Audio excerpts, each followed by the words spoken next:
Hi, how you guys doing today? I want to share something just very briefly here with you from the heart. Since turning in my orange apron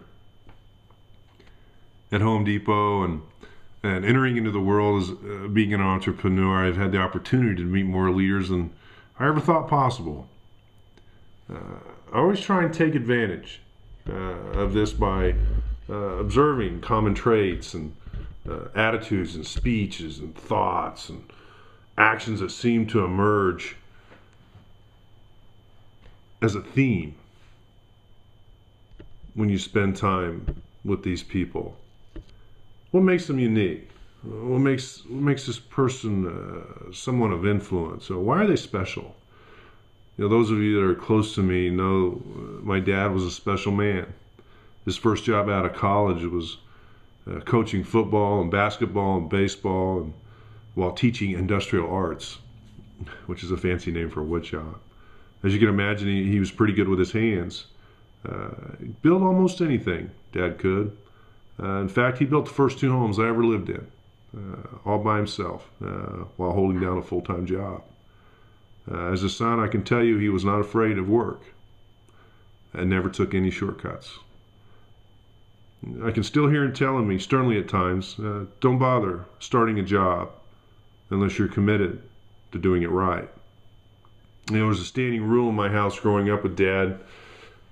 Every Saturday morning before I'd go outside and play with my buddies, I had to first check in with him to see what projects he had for us that day. By projects, I mean work. Hard work. We did it all too. Cutting firewood, refinishing furniture, painting.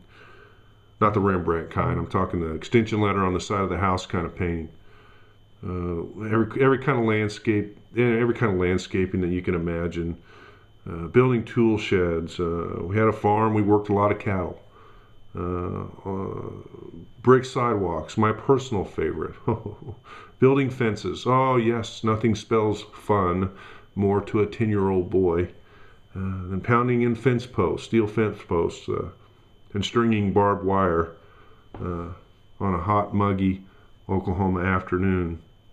These projects were non-negotiable with Dad. And only when we were done did he allow me the freedom to really go out and do what I wanted to do. Looking back, those Saturday evenings after a long day's work were a special time with Dad. We'd sit down after supper with our sweet iced tea. And he'd proudly rehash the project of the day. We discussed how we, mostly Dad, would overcome obstacles that had crept into the job throughout the course of the day. And he'd boast with pride the solutions that were created on the fly. Nothing could stop him. He was a great problem solver. And as the day wound down, the pride we both felt for completing the job was palpable. While working with Dad, Saturday after Saturday, there was always a point where the novelty wore off and it stopped being fun. Sometimes I'd hit that moment earlier in the day, and sometimes it crept in as the afternoon wore on. But it always reared its ugly head, and I'd find myself yearning to quit. Go do something more fun. My mind would wander as I was swinging a pickaxe or carting a wheelbarrow around, and I'd imagine all the fun I could be having with my buddies who were out at that very moment, riding bikes or playing ball or watching TV, basically doing anything other than what I was doing at that very moment. But with Dad, quitting was not an option. Press on was his personal motto. My dad's been gone 11 years now. I miss him. Maybe thinking that I'm about to give Dad credit for his trade skills and his passion for hard work and the improved quality of life for our family that he led. And yes, I do admire that about Dad. But frankly, there were lots of men and women of his generation who possessed those same attributes, but not all of them were 3% leaders. So what made him different? You know, it's the same quality I see in 3% leaders today. You see, never, not once, ever, did he ever start a project and he didn't finish it. Ever. In our world today, those who finish with the same intensity and that they started with, they're a rare breed. So why is it so hard for people to stick with the commitment till it's finished?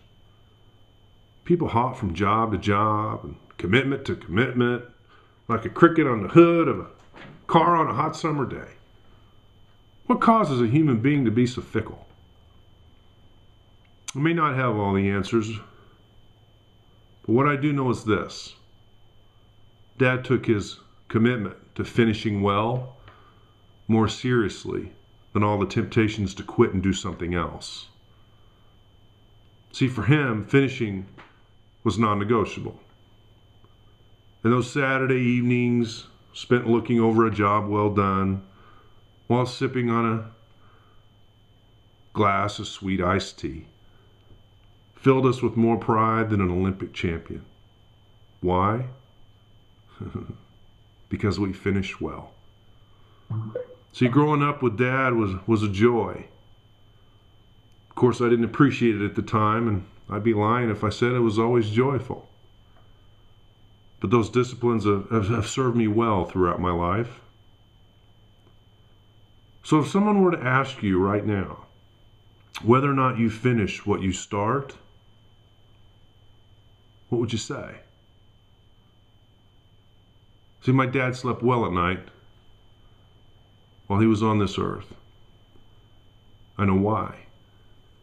He gave all he had every day. And he finished every day well.